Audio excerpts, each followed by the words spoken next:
हिंगोरजा में भुट्टा बिरादरी के कत्ल थी वियल नौजवान जावेद भुट्टो कत्ल केस मामले के हल करण लाइ शहर की सियासी समाजी धुरिन समेत सहाफ़ी अगुवाणनि पारां ॿिन्ही धुरिन के मामलो राजूनी तौर ते ख़त्म करण लाइ राज़ी कयो वियो आहे। ॿिन्ही धुरिन राजूनी फ़ैसिले लाइ रज़ामंदी ज़ाहिर कंदे सरदार मोज़म ख़ान चांडियो खां फ़ैसिले लाइ राज़ी थी विया।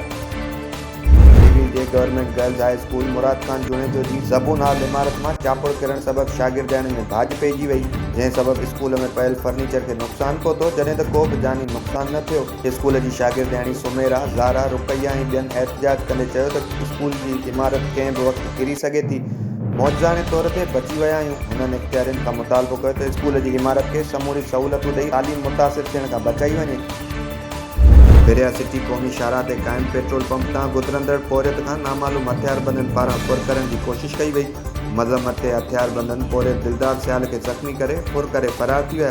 पोरियत मूजिब कुछ ॾींहं अॻु घर मां चोरी थियल बकरियूं कोट बहादुर वासी पीर मंजन ऐं पीर आशिकान वटि ज़ाहिर थियूं, जिन मूं मथां नामालूम हथियारबंद छॾे मूं खां फुर कराई आहे। हुन पुलिस इख़्तियारियुनि खां मुतालबो कयो त बाअसर दुआरियुनि ख़िलाफ़ नोटिस वठी तहफ़ुज़ ॾिनो वञे। हलाणी में घर में पयल बंदूक सां चुर कंदड़ नींगर फोत थी वियो, जॾहिं त संदसि भेण सख़्त ज़ख़्मी थी पई। फोती नींगर की सुञाणप फैज़ान अली ऐं संदसि ज़ख़्मी भेण फातिमा के नाले सां थी। ज़ख़्मीअ खे तिबी इलाज लाइ मक़ामी अस्पताल मुंतक़िल कयो वियो, जंहिं बाद खेसि गम्स अस्पताल रेफर कयो वियो। फोती नींगर जो लाश घर पहुचण ते घर में कोहराम मची वियो।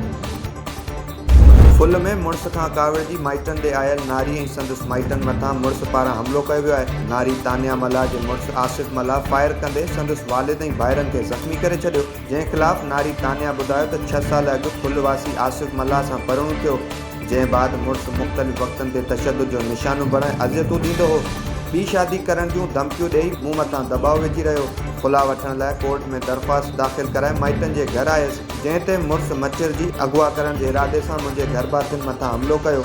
हुननि पुलिस इख़्तियारियुनि खां मुतालबो कयो त मूंखे ऐं मुंहिंजे माइटनि खे तहफ़ुज़ ॾेई इंसाफ़ ॾिनो वञे।